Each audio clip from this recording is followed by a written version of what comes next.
मार्गशीर्ष अग्रहण के महीने में अवश्य सुने ये सोमवार की व्रत कथा।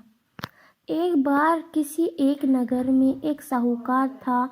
उसके घर में धन की कोई कमी नहीं थी, लेकिन कोई संतान न होने के कारण वह बहुत दुखी था।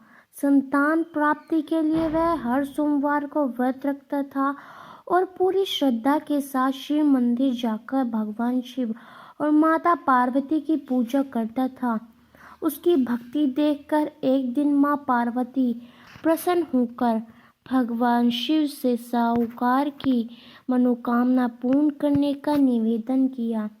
पार्वती जी के आग्रह पर भगवान शिव ने कहा कि हे पार्वती, इस संसार में हर प्राणी को उसके कर्मों का फल मिलता है और जिसके भाग्य में जो है उसे भोगना ही पड़ता है।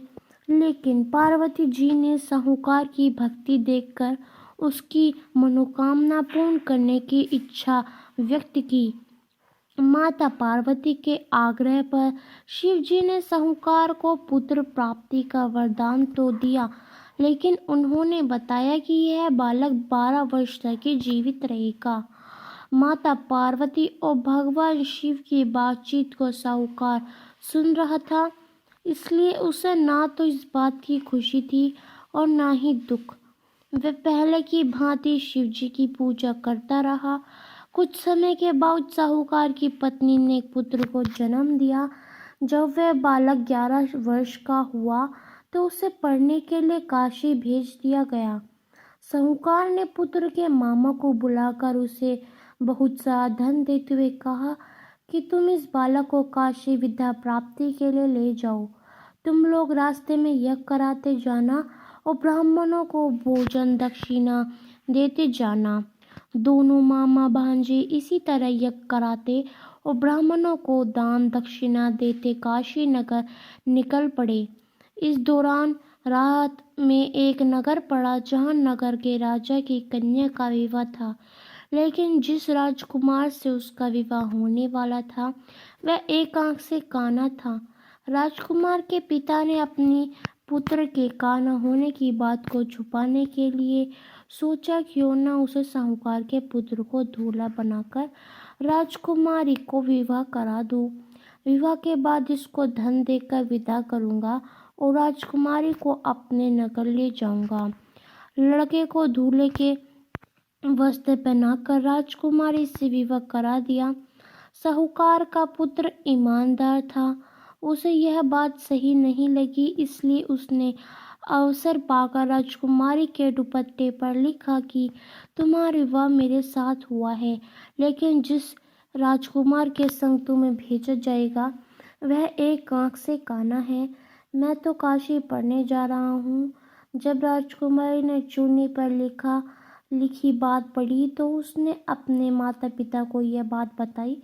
राजकुमार ने अपनी पुत्री को विदा नहीं किया।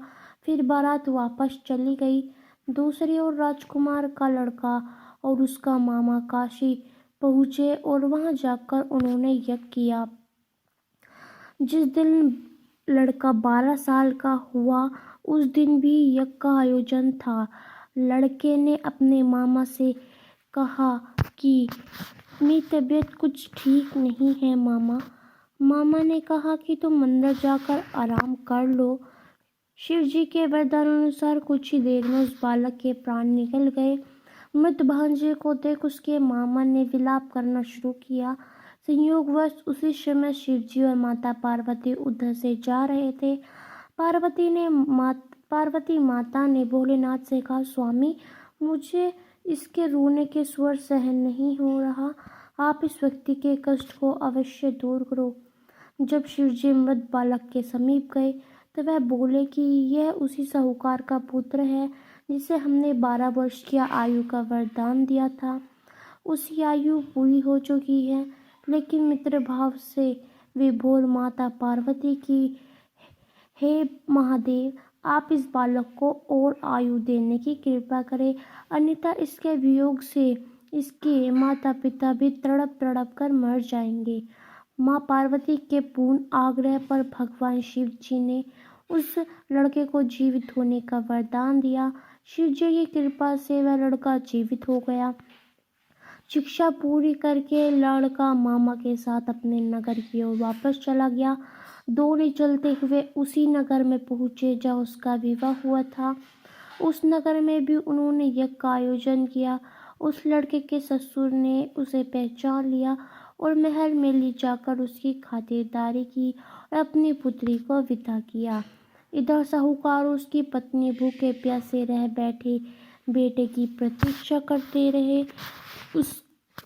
उन्होंने प्रण कर रखा था कि यदि उन्होंने अपने बेटे की मृत्यु का समाचार मिला तो वह भी प्राण त्याग देंगे, परंतु अपने बेटे के जीवित होने का समाचार पाकर वह बेहद प्रसन्न हुए। उसी रात भगवान शिव ने साहूकार के स्वप्न में आकर कहा, हे श्रेष्ठी, मैंने तेरे सोमवार के व्रत और कथा सुनने से प्रसन्न होकर तेरे पुत्र को लंबी आयु की प्रदान की है। इसी प्रकार जो कोई सोमवार का व्रत करता या कहता सुनता है, उसके सभी दुख दूर होते हैं और सभी मनोकामनाएं पूर्ण होती हैं।